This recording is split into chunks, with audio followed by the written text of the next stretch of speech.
오신 모든 분들을 사랑하고 축복합니다. 오늘 옆에 분과 좀 함께 인사하실 때 사랑합니다, 축복합니다와 더불어서 감사합니다까지 좀 넣어서 옆에 분과 함께 인사하겠습니다. 사랑합니다, 축복합니다, 그리고 감사합니다. 오늘 이제 저희 교회 처음 오신 분들도 계시는데 아무튼 주님의 이름으로 환영하고 축복하고 감사합니다. 오늘 추수감사주일입니다. 혹시 집에서 농사 지으시는 분 계십니까? 아무도 안 계십니까? 화분, 자식 농사요? 예. 자식 농사는 언제 결실을 맺나요? 예. 잊으십시오, 자식 농사 얘기는. 그 얘기 하려고 한 게 아닙니다. 추수감사주일인데요. 사실 농사 짓는 분이 지금 이렇게 시내에 사는, 서울 시내에 사는 분들 중에 뭐 거의 없겠죠. 집에서 화단에다가 뭘 좀 키우시는 분들 말고는 별로 없을 겁니다. 그래서 추수감사가 그렇게 우리에게 현실적으로 와닿지는 않습니다. 추수감사라는 게 추수를 해서 그 걷어놓은 곡식을 보면서 감사를 해야 되는데 현실적으로 와닿지 않고 차라리 밖에 나가면 북한산 자락을 보면서 단풍이 아주 예쁘게 물드는 거 보고 단풍감사라는 말이 더 어울릴지도 모르겠습니다. 그러나 성경에 나오는 중요한 절기들이 있습니다. 6월절, 77절, 혹은 초막절 이런 절기들은 대부분 추수와 관련된 시기에 있는 절기들입니다. 물론 하나님이 하신 역사와 관련된 절기지만 그 절기가 있는 시기 자체가 추수와 관련된 시간들입니다. 그래서 성경에 있는 대부분의 절기는 감사라는 게 굉장히 중요하게 자리 잡혀 있습니다. 오늘은 감사라는 주제로 좀 말씀을 같이 나눠보려고 합니다. 우리가 살고 있는 시대는 감사하기 어려운 시대입니다. 왜냐하면 예전에는 작은 것에도 우리가 참 감사하면서 살았는데 언젠가부터 큰 것에도 감사하지 않고 있습니다. 그러니까 감사보다는 어떤 불평과 불만과 짜증이 넘쳐나는 시대, 없어서가 아니라 있음에도 불구하고 그것으로 감사하지 못하고 왜 이것밖에 아닐까라고 불평하고 불만하고 짜증이 넘쳐나는 시대에 우리는 살아가고 있습니다. 그 아이들이 학교에 가면 가정환경조사라는 걸 합니다. 옛날에는 그것이 학생들이 이제 학교에 가면 그 국민학교 시절이겠죠. 그때 가면 선생님들이 이제 물어보죠. 자, 월세집에 사는 사람 손 들어보세요. 전세집에 사는 사람 손 들어보세요. 자기 집에 사는 사람 손 들어보세요. 이렇게 옛날에는 조사를 했는데 지금은 그렇게 안 하고 이제 부모들이 적어서 갑니다. 지금은 그런 항목이 없고요. 제가 우리 지민이 걸 옛날에 썼던 걸 기억해 보면 아이의 인적 사항이라든지 그 다음에 아이가 뭘 좋아하는지 알러지가 뭐가 있는지 아이의 뭐 취미나 성격이 어떤지 이런 것들을 주로 기록하는 곳이었습니다. 근데 옛날에는 그런 것들보다 아까 제가 말했던 집은 전세인지 월세인지 자가인지 그리고 부모님은 뭐 학력이 어떻게 되는지 직장은 어떻게 되는지 그리고 부모님의 월급은 얼마인지 이게요 제가 이거 찾아보다 보니까 한 10여 년 전까지만 해도 우리나라 학교의 한 10% 정도는 부모님의 직장과 월급까지 물어봤습니다. 그랬었습니다. 모르시는지 모르겠지만 그리고 옛날에 또 뭘 물어봤냐면 집에 텔레비전은 있는지 냉장고는 있는지 전화기는 있는지 자동차는 있는지 이런 거 물어봤었습니다. 지금은 그런 거 안 물어봅니다. 왜 안 물어볼까요? 맞습니다. 다 있으니까. 그때는 그게 있는 집도 있고 없는 집도 있어서 있고 없는 거에 따라서 서로 이렇게 차이가 나고 우리 집도 자동차 있었으면 좋겠다. 그런 생각하면서 있었던 때지만 지금은 웬만하면 다 있습니다. 그때 있었으면 좋겠다고 생각했던 것들 20년, 30년 전에 있었으면 좋겠다고 생각했던 것들이 지금은 없는 게 없고 없으면 왜 없냐면 필요가 없어서 없는 겁니다. 갖지 못해서가 아니에요. 그러니까 그 옛날에 꿈꿨던 것들을 이미 우리는 다 이루었고 다 가지고 있고 다 소유하고 있습니다. 그런데요. 그 옛날보다 지금 더 행복하십니까? 그 옛날보다 지금 더 감사하십니까? 아니, 예, 감사가 있죠. 하지만 가만히 보면 그때 어렵고 힘들었고 잘 못 갖고 있었어도 그때 참 행복했었고 그래서 감사했었습니다. 그러니까 더 많이 가지고 있다고 그때 꿈꿨던 것을 다 이루었다고 더 감사하거나 더 행복하지 못한 시대에 살고 있습니다. 꿈은 이루어졌지만, 그리고 뭔가를 더 얻었지만, 그럼에도 불구하고 꼭 행복하진 않습니다. 아니, 그것이 우리를 항상 행복하고 감사하게 만드는 것은 아닙니다. 많은 것이 이루어졌음에도 불구하고. 어쩌면 감사하지 못하고 있는 모습들은 그냥 우리의 개인의 모습일 뿐만 아니라 우리가 살고 있는 시대의 모습이기도 합니다. 그래서 마지막 시대는 감사하지 못하는 시대다라고 이야기할 수 있습니다. 로마서 1장 21절에 보면 바울이 뭐라고 말하냐면 하나님을 알되 하나님으로 영화롭게도 하지 않고 감사치도 않는다라고 말하고 있습니다. 즉 하나님을 믿지만 하나님을 알지만 하나님에게 영광도 돌리지 않고 감사도 하지 않는 시대에 우리는 살고 있습니다. 그래서 바울은 그런 시대를 살고 있는 우리들에게 감사하라고 서신서에서 수없이 명령하고 있습니다. 좀 몇 군데를 제가 찾아서 읽어드리면 로마서 6장 17절 말씀에 바울은 이렇게 얘기합니다. 하나님께 감사하리로다. 너희가 본래 죄의 종이더니 너희에게 전하여 준 바 교훈에 오늘 마음으로 순종하여 하나님께 감사한다. 감사하라 라고 명령하고 있죠. 고린도서 15장 57절에 보면 우리 주 예수 그리스도로 말미암아 우리에게 승리를 주시는 하나님께 감사하노니 감사에 대해서 또 이야기합니다. 에베소서 5장 4절에 보면 누추함과 어리석은 말이나 희롱의 말이 마땅치 아니하니 오히려 감사하는 말을 하라. 감사하라 라고 이야기합니다. 골로새서 3장 17절에는 또 무엇을 하든지 말에나 일에나 다 주 예수의 이름으로 하고 그를 힘입어 하나님 아버지께 감사하라. 제가 몇 구절만 찾았는데 바울이 쓴 서신서에 보면은 감사한다는 말, 감사하라는 말, 감사해야 한다는 말이 굉장히 많이 있습니다. 바울은 자기가 감사하고 있고 또 감사를 명령하고 있습니다. 왜 그러냐면 감사하지 않기 때문입니다. 감사가 자연스럽게 우리에게서 나오는 것이 아니기 때문에 그렇습니다. 이건 바울만 그런 얘기를 하는 것이 아니라 복음서에 가보면 예수님도 어느 한 이야기를 통해서 얼마나 사람들이 감사하고 있지 않은지를 말해줍니다. 누가복음 17장에 가면 그 10명의 나병 환자들을 예수님이 다 고쳐준 이야기가 나옵니다. 근데 예수님께 와서 감사하다고 말한 사람은 몇 명이죠? 딱 한 명입니다. 한 명. 분명히 10명이 다 고침을 받았는데 그 중에 한 사람만 돌아와서 예수님께 감사하다고 이야기를 할 때 예수님이 뭐라고 물어보냐면 그 9은 어디 있느냐라고 묻습니다. 분명히 다 고침을 받았는데 다 치유됐는데 그 치유받은 나머지 9명은 도대체 다 어디 가고 너 혼자 왔느냐는 겁니다. 근데 그 온 사람이 유대인이 아니라 사마리아 사람입니다. 그래서 예수님이 덧붙여서 그런 말을 하죠. 이 이방인 외에는 하나님께 영광 돌리는 자가 없느냐라고 하면서 안타까워하십니다. 분명히 다 고침을 받았습니다. 분명히 다 치유되었습니다. 그런데 다 감사하지 않습니다. 아니 대부분이 감사하지 않습니다. 그냥 자기의 갈 바를 가는 겁니다. 이야기를 통해서 우리가 알 수 있는 건 우리가 참 감사에 인색하다는 겁니다. 우리가 참 감사하고 있지 않는 삶을 살아가고 있습니다. 그렇게 감사를 안 하니까 감사하라고 명령을 굳이 하는 겁니다. 감사가 자연스럽고 당연하고 그냥 막 나오는 거라면 굳이 말할 필요가 없고 명령할 필요가 없는데 성경은 감사하라고 수없이 명령하고 있습니다. 왜 그럴까요? 왜 명령할까요? 그렇게라도 해서 감사를 하는 게 우리에게 유익하기 때문입니다.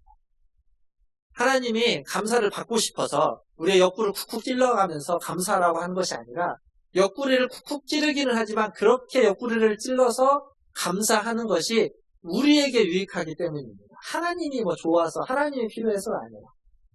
그럼 감사가 우리에게 어떤 유익을 주는 걸까요? 감사는 어떠한 유익을 우리에게 주고 있을까요? 먼저 감사가 우리에게 주는 유익은 믿음의 유익입니다. 믿음이요, 자라야 되죠. 믿음은 성장해야 됩니다. 믿음이 자라고 성장하면, 믿음이 가장 높은 데까지 성장하면 거기에 뭐가 있을까요? 감사가 있습니다. 믿음의 최고봉은, 가장 높은 봉우리는 감사입니다. 우리 요즘 쓰는 말로 하면 믿음의 끝판왕, 그건 감사입니다. 성경에 보면 믿음의 최고봉을 사는 사람, 믿음의 끝판왕인 사람이 여러 명 있지만 그 중에 한 명은 욥이라고 얘기할 수 있습니다. 욥. 욥기 2장 10절에 보면 욥이 이렇게 이야기했습니다. 그가 이르되 그대의 말이 한 어리석은 여자의 말 같도다. 우리가 하나님께 복을 받았음즉 화도 받지 아니하겠느냐 하고 이 모든 일에 욥이 입술로 엄지하지 아니하니라. 우리가 하나님께 복을 받았는데 복만이 아니라 화도 받아야 되지 않겠느냐. 어떻게 복만 받을 수 있겠느냐. 화가 와도 그건 하나님 주시는 거다라고 하면서 그는 그 하나님 주신 모든 것에 감사하는 사람이었습니다. 그러니까 어떤 순간에도 욥의 믿음은, 욥의 영성은 흔들리지 않았습니다. 감사로 말미암아서 가능한 일입니다. 쉬운 일이 아니죠. 욥과 같은 믿음 쉽지 않습니다. 자랑하고 성장하면 그러나 우리도 그러한 믿음의 자리에 설 수 있을 줄 믿습니다. 동시에 감사는 수많은 우리를 시끄럽게 하고 있는, 우리에게 시끄럽게 들려오고 있는 노이즈를 잠잠하게 합니다. 그 얼마 전에 제가 저희 지민이를 어디를 데리러 갔다가 그 건물에서 이제 데리고 나오는데 차를 밖에다 주차해놨는데 비가 막 와가지고 비를 잠깐 맞은 적이 있습니다. 그때가 한동안 비가 안 오다가 이제 최근에 비가 왔을 때인데 그때 비를 딱 맞고 차에 타니까 무슨 냄새가 나냐면 그 흙 냄새 있잖아요. 흙, 먼지를 가라앉으면서 흙 냄새가 납니다. 이런 냄새를 언제 또 맡을 수 있냐면 먼지가 풀풀 나는 마당 가운데, 마당이나 이런 밖에서 이렇게 먼지를 가라앉히기 위해서 물을 이렇게 확 뿌리면, 몇 바가지 물을 확 뿌리면 그 먼지가 그 물 때문에 쭉 가라앉으면서 그 흙 냄새가 확 납니다. 이런 냄새 맡아보신 적 있으시죠? 네. 갑자기 소나기 올 때, 그럴 때도 그런 냄새가 납니다. 그게 뭐냐면 그 날리던 먼지를 그 물이, 그 비가 이렇게 가라앉히는 겁니다. 차분하게 가라앉히면서 나는 냄새입니다. 우리가 살다 보면 우리의 마음에 심란한 마음들이 들 때가 있습니다. 이게 막 부정적인 생각이 들 때가 있고 이게 뭔가 막 마음이 요동할 때, 그럴 때 그것을 뭘로 가라앉힐 수 있냐면 감사로 가라앉힐 수 있습니다. 감사가 그런 역할을 합니다. 감사는 뭔가 잘못된 것을 우리가 생각하고 잘못된 길로 가려고 할 때 그것을 바른 길로 잡아주는 역할을 합니다. 심란할 때 그 심란한 것을 잦아들게 만들고 차분하게 만들어주는 역할. 감사가 그런 역할을 합니다. 그래서 억지로라도 감사라고 하는 겁니다. 옆구리를 누가 쿡쿡 찌르면 그것 때문에라도 감사를 하면 그 감사로 말미암아서 우리의 심란한 마음들, 부정적인 마음들, 뭔가 이렇게 막 어수선했던 것들이 잔잔해지고 차분해지는 그러한 역할을 합니다. 또 하나의 감사의 유익이 있습니다. 그것은 하나님과의 관계를 잘 보여주고 관계를 더욱 돈독해 해주는 역할을 감사가 합니다. 동물원 최근에 가보신 적 있으십니까? 없으시겠죠. 저도 동물원 가본 적이 별로 없습니다. 최근에 한번 갔네요. 지난 여름에 싱가포르 갔을 때 싱가포르 동물원을 갔는데 동물원 가면 옛날에 가보면 동물원 가면 이렇게 과자를 하나 가지고 가면 그 과자를 동물들에게 줄 수 있었죠. 그 동물들에게 줄 때 가장 재미있는 동물이 뭐냐면 원숭이가 아닐까 싶습니다. 원숭이가 이렇게 과자 봉지 가지고 가면 과자 달라고 어떻게 하죠? 창살 사이로 손을 이렇게 쭉 내밀고 있죠. 달라고 하면. 그러면 과자를 이렇게 주면 어떻게 합니까? 그렇죠. 확 채갑니다. 확 채가요. 확 채가가지고 어떻게 할까요? 입에다 얼른 집어넣습니다. 그리고 또 손을 착 내밉니다. 또 달라는 거죠. 또 달라는 겁니다. 계속 그럽니다. 줄 때 계속. 근데 안 주면, 더 이상 안 주면 어떻게 되죠? 이제 과자가 다 바닥나면은 손 안 내밀고 한쪽으로 싹 갑니다. 그리고 계속 받았던 과자를 입에다가 이만큼 갖고 있습니다. 안 먹었어요, 아직. 혼자 가가지고 저기서 몰래 하나씩 먹습니다. 아무한테도 안 줍니다, 절대. 재밌죠. 재밌는 건데, 만약에, 불가능한 일이지만 그냥 상상으로. 만약에 그 원숭이가 과자를 줄 때, 이렇게 달라고 할 때 두 손으로 이렇게 공손하게 달라고 하고, 채가지 않고 싹 주면은, 싹 받아서 가면서, 씩 웃거나 고개를 숙여서 감사하다고 표현을 하고 가면, 먹으면, 어떨까요? 더 주고 싶을까요? 안 주고 싶을까요? 그거 보고 싶어서라도 더 주고 싶을 겁니다. 근데 왜 원숭이는 그렇게 하지 않고 막 딱 채가가지고 먹지도 않고 입에다가 이만큼 가득 채우고 있을까요? 아마 모르긴 몰라도 사람을 못 믿어서일 겁니다. 안 줄까봐. 이렇게 주려고 했다가 양말 올리고 가져갈까봐 확 채가는 거고, 그리고 하나라도 더 받아가지고 아직 먹지 않고 입에 줘가지고 자기 혼자 몰래 먹으려고. 믿지 못하기 때문에 그럴 겁니다. 근데 만약에 동물과 사람의 관계도 이런데 하나님과 우리의 관계에서 하나님 우리에게 은혜를 주시는데 그 은혜를 채가듯이 확 받아가고 아무에게도 나누지 않고 그냥 혼자 가지고 혼자만 누리고 있다면 하나님이 그걸 보면서 어떤 마음이 들까요? 안타깝겠죠. 계속 줄 건데, 은혜를 계속 줄 건데 믿지도 못하고 계속 채가면서 그러고 있으면 하나님이 안쓰럽고 답답할 겁니다. 안쓰럽고 답답하면서만 끝나는 것이 아니라 더 주고 싶은 마음이 잘 안 들지도 모릅니다. 근데 만약에 우리가 하나님 우리에게 은혜 주신 것에 감사하고 그 은혜를 다른 사람이 계속 나누고 누린다면 하나님은 그런 우리의 모습이 보기 좋을 겁니다. 그러면 그 모습을 또 보고 싶어서 은혜를 더 주실 겁니다. 그런 겁니다. 감사하는 사람에게 은혜가 더 찾아오는 겁니다. 감사를 모르면 그래서 관계가 깊어질 수 없습니다. 감사를 모르면 잘 되기 어렵습니다. 감사가 없으면 불평과 불만과 원망이 싹틀 수밖에 없습니다. 신앙생활을 열심히 하는 사람들에게도 그런 분들이 있습니다. 열심히 신앙생활을 하고 열심히 교회에서 봉사하는데 봉사하는 그 일들에 부족한 것이 있고 이렇게 하면 안 되는 것이 있죠. 그러니까 계속 그것만 이야기합니다. 그러다 보니까 계속 하는 얘기가 봉사는 하면서 불평과 불만과 왜 이런지 교회는 왜 이런지 이런 얘기만 더 많이 하는 분들이 있습니다. 굉장히 안타까운 일입니다. 불평 불만을 안 하고 감사를 적극성 얘기하는 게 필요합니다.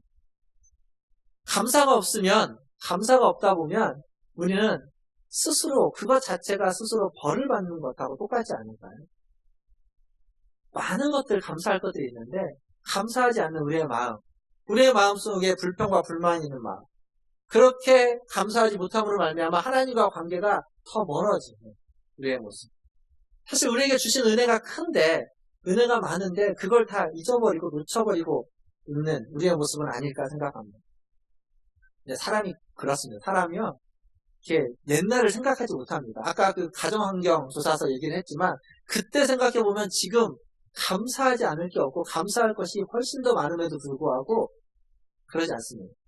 제가 듣기로 지금 저희 분당 뒤쪽에 여러분들이 쪽에 불이 있지 않습니까? LED 등으로 이렇게 밝혔는데 참 밝고 좋으시죠. 근데 처음에 저게 좀 어두워서 밝았는데 너무 밝아서 또 힘들으셨다고 하는 얘기도 들었습니다. 그리고 저게 이제 다 익숙해졌죠. 아마 조금 어두우면 좀 답답할 겁니다. 마찬가지로 저희가 지금 이제 이거 프로젝터를 바꿔서 잘 나왔는데 옛날 프로젝터 어땠는지 생각 안 나시죠? 생각 안 나실 겁니다. 그때 어떻게 보였는지. 처음 바꿨을 때는 참 좋았지만 이제 익숙해져서 이것도 좀 만족이 안 돼요. 우리가 그런 겁니다. 예전에 교회가 천막교회였을 때 그때 생각해보면 지금 교회가 얼마나 좋을지 모르지만 하지만 지금 여기 익숙해져서 보니까 이제 교회가 너무 오래됐고 교회가 이제 낡았고 이런 마음이 드는 겁니다. 그러니까 그것들을 갖고 보기 시작하면 감사가 사라져버립니다. 감사가 점점 그리고 사라지다 결국 하나님과의 관계도 깊어지지 못하게 되거든요. 사랑하는 성도 여러분, 감사하십시오. 감사하심으로 하나님과 관계를 더 깊이, 더 친밀히 맺으시고 하나님으로부터 더 큰 은혜를 받아 누리시는 성도들 다 되시기를 주님의 이름으로 축원합니다. 오늘 읽었던 본문은 이 감사가 하나님의 뜻이다라고 이야기하고 있습니다. 분명히 말해줍니다. 범사에 감사하라. 제가 이제 추수감사주일, 작년에 추수감사주일 말씀은 뭐였나 살펴보니까 작년에도 본문이 여기였더라고요. 18절 한 절로 했는데 설교를 찾아보니까 작년에는 이 범사에 감사하라, 이 범사에 대한 이야기를 좀 많이 했었던 것 같습니다. 범사가 모든 일에, 모든 상황에 감사라는 이야기입니다. 그러니까 문제가 해결됐기 때문에 감사라는 말이 아니라 일이 잘 풀렸기 때문에 감사라는 말이 아니고 기도에 응답이 있어서 감사라는 말이 아니라 그것과 상관없이 어떤 때에든지 어떤 상황에서든지 감사하라. 그것이 하나님의 뜻이다라는 이야기입니다. 이게 잘 안 됩니다. 말은 쉽지만 쉽게 되는 게 아닙니다. 그 서강대 장영인 교수님이 쓴 내 생에 단 한 번이라는 책이 있습니다. 그 책에 있는 부분을 제가 좀 읽어드리겠습니다. 재밌습니다. 보시면 화장실이 있으면 휴지가 없고, 휴지가 있으면 화장실이 없고, 미팅에 가도 하필이면 제일 마음에 안 드는 애랑 파트너가 되고, 한 달에 한 번 목욕탕에 가도 하필이면 그날이 정기휴일이고, 등등. 무슨 일이든지 어차피 잘못되기 마련이다. 이게 머피의 법칙이라는 그 가수의 노래를 약간 코믹하게 묘사한 부분입니다. 이어서 이렇게 나옵니다. 이 노래에 나오는 하필이란 말은 분명히 왜 나만이라는 의문을 전제로 한다. 그러니까 남의 인생은 별로 큰 노력 없어도 모든 일이 잘 되어 나갈 뿐더러 가끔은 호박이 넝쿨째 굴러오는 것 같은데 왜 하필이면 내 인생만은 아무리 기를 쓰고 노력해도 걸핏하면 일이 꼬이고 그래서 공짜 호박은커녕 내 목도 제대로 못 챙겨 먹기 일순위하는 것이다. 공감이 확 되십니까? 그런데 억울하기 짝이 없는 것은 그게 내 탓이 아니라는 거다. 순전히 운명적인 불공평으로 인해 다른 이들은 벤츠 타고 탄탄대로를 가는데 나는 펑크난 고물차 타고 비포장 도로를 가고 있는 것이다. 이런데 어떻게 감사가 나오겠습니까? 삶이 이런데 남은 잘 되는 것 같고 나는 뭘 해도 안 되는 것 같고 남들은 저렇게 하는데 하필 왜 나한테 그런 일이 생겨가지고 나는 이러고 있는지 이런 상황인데 감사가 나올까요? 근데 이 책에 이렇게 이 책이 이어집니다. 어떻게 이어지냐면 그런데 어제 저녁 초등학교 2학년짜리 조카 아름이가 내게 던진 하필이면은 전혀 그렇지가 않았다. 길거리에서 귀여운 팬더곰 인형을 하나 사서 아름이에게 갖다 주자 아름이는 눈을 동그랗게 뜨고 환한 미소를 지으며 그런데 이모 이걸 왜 하필이면 내게 주는데? 하는 것이었다. 다른 형제나 사촌들도 많고 암만 생각해도 특별히 자기가 받을 자격도 없는 듯한데 뜻밖의 선물을 받았다는 아름이 나름대로의 고마움의 표시였다. 외국에서 살다 와 우리말이 아직 서투른 아름이가 하필이면이라는 말을 부적절하게 쓴 예였지만 잘못 쓴 거죠. 잘못 쓴 예였지만 아름이처럼 하필이면을 좋은 상황에 갖다 붙이자 나의 하필이면 운명도 갑자기 찬란한 빛이 발하기 시작한다는 걸 깨달았다. 내가 누리는 많은 행복이 참으로 가당치 않고 놀라운 것으로 변하는 것이었다. 무슨 말인지 알겠습니까? 이 교수님은 그렇게 이어서 씁니다. 하고 많은 사람 중에 하필이면 내가 훌륭한 부모님 밑에 태어나 좋은 형제들과 인연을 맺고 아름다운 세상을 살고 있고 아무리 노력해도 헐벗고 굶주리는 사람들이 그토록 많은데 하필이면 내가 무슨 권리로 먹을 것과 입을 것 걱정 없이 편하게 살고 있는가. 또 나보다 머리 좋고 공부 열심히 하는 사람들이 얼마나 많은데 왜 하필이면 내가 똑똑한 학생들을 이렇게 가르치고 있을까. 이 단락의 마지막을 이렇게 적어놨습니다. 우리 학생들이랑 일산 호수공원에 놀러 가기로 한 오늘 하필이면 날씨가 유난히 청명하고 따뜻하다. 하필이면이라는 말이 사실은 어울리지 않는 문법적으로는 틀린 적용입니다. 그런데 말해주고 싶은 건 이런 겁니다. 이미 받은 게 엄청 많다는 겁니다. 이미 가지고 있는 게 엄청 많다는 겁니다. 이미 누리고 있는 게 너무너무 많다고 있는 겁니다. 살다 보면 머피의 법칙처럼 안 풀리는 일도 있고 안 되는 일도 있지만 그것들 때문에 가지고 있는 것, 내게 주어진 것을 보지 못하고 알지 못하고 깨닫지 못하고 놓치고 있는 우리를 범하지 말라는 겁니다. 이 우리가 충분히 많이 받았다는 거죠. 살다 보면 감사하는 일도 있고 그러지 못한 일도 있습니다. 그런데 우리는 감사하는 일은 어쩌면 당연히 여기는 경우가 많습니다. 그건 정말 좋은 일인데 정말 감사하는 일인데 당연히 여겨서 마치 물에 새겨버리는 물에 새겨서 그냥 흘려보내고 그리고 살다가 보면 어려운 일들, 문제들, 고민하는 것들 그건 돌에 새겨놓고 잠잘 때도 기억하고 밥 먹을 때도 기억하고 일할 때도 기억하고 화장실 갔을 때도 기억하고 잊지 않고 있는 겁니다. 그런데 여러분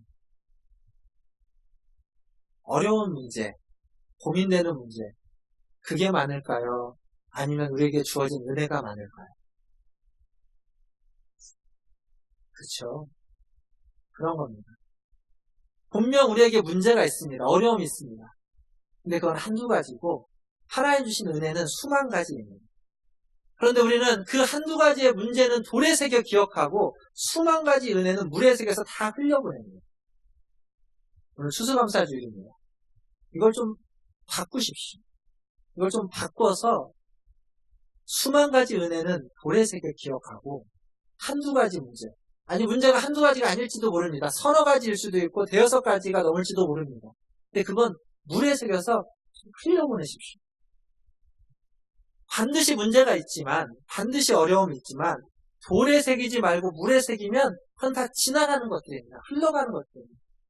기억해보면 그렇습니다. 20년 전 문제가 지금도 여러분에게 문제가 되지 않습니다. 지금 문제가 20년 뒤에 문제가 될 리가 없습니다. 흘러가는 겁니다. 은혜를 흘려보내지 마시고, 은혜는 돌에 새겨서 밥 먹다가도 기억하고, 떡 먹다가도 기억하고, 잠자다가도 기억하고, 일하다가도 기억하고. 그래서 기억하고 감사한다면, 그렇다면 그것만으로도 하나님과의 관계가 믿음이 자라날 겁니다.